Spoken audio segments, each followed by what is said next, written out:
இறை இயேசுவில் அன்பானவர்களே, இன்று நாம் திருப்பாடுகளின் குருத்து ஞாயிறு பற்றி தியானிக்க உள்ளோம். பாடுகளின் பாதையில் இயேசு. வாழ்க்கையை முன்கூட்டியே தீர்மானிப்பது நல்லதுதான். இயேசு தமக்கு நிகழ இருக்கும் எல்லாவற்றையும் நினைவு கூர்ந்தவராய் எருசலேமில் நுழைந்த நிகழ்வுகளை குருத்து ஞாயிறு என்று நாம் கொண்டாடுகின்றோம். எருசலேம் நுழைவு பாடுகளின் தொடக்கம். இதோ உன் அரசர் உன்னிடம் வருகிறார். நீதியும் வெற்றியும் பெற்றுக்கொண்ட அந்த வீரர் எளியவர் கழுதை குட்டியின் மேல் அமர்ந்து வருகிறார் என்று இறைவாக்கினர் கூறியபடி மகிமையின் மன்னராக மக்கள் ஆரவாரம் செய்ய இயேசு எருசலேமுக்குள் நுழைகிறார். இந்த நுழைவு இயேசுவின் பாடுகளின் தொடக்கம். தந்தை தரும் மகிமையை நோக்கி முதல் படி. தமது லட்சிய பாதையின் கொடுமுடியும் கூட.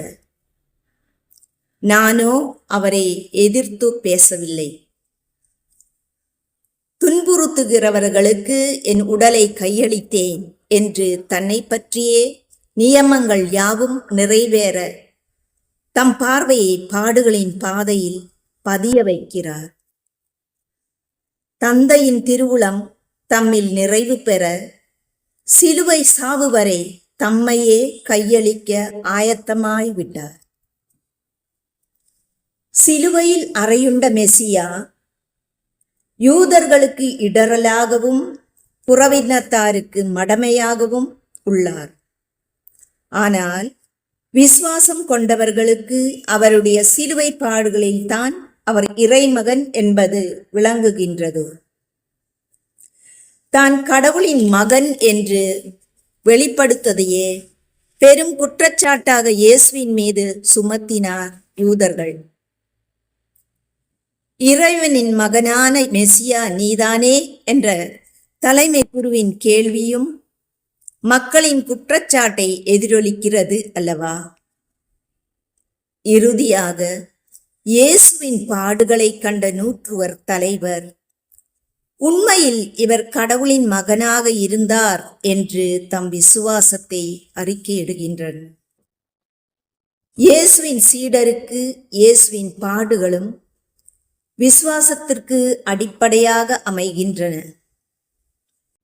அவரது உயிர்ப்பில் மட்டுமன்றி பாடுகளிலும் அவர் இறைமகன் என்பதை வெளிப்படுத்துகிறது.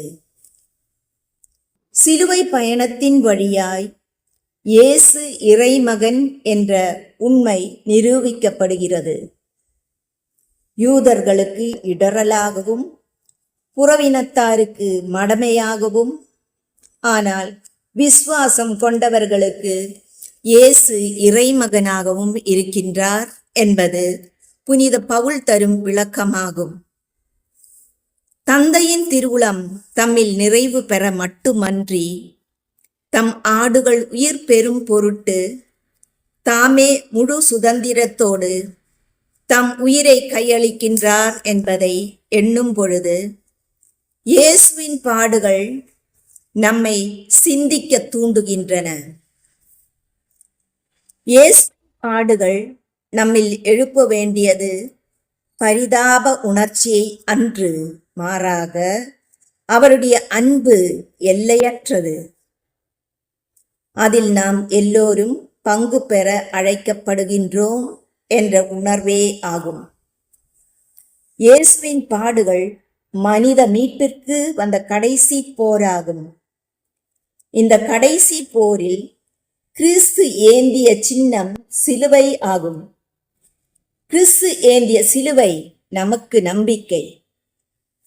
கிறிஸ்து ஏந்திய சிலுவை நமக்கு வழி. கிறிஸ்துவின் சிலுவையை ஏந்தி கிறிஸ்துவில் மகிமை அடைய கிறிஸ்துவின் பாடுகளில் பங்கெடுப்போம். கிறிஸ்துவின் பாடுகளில் நம்முடைய பங்கு என்ன?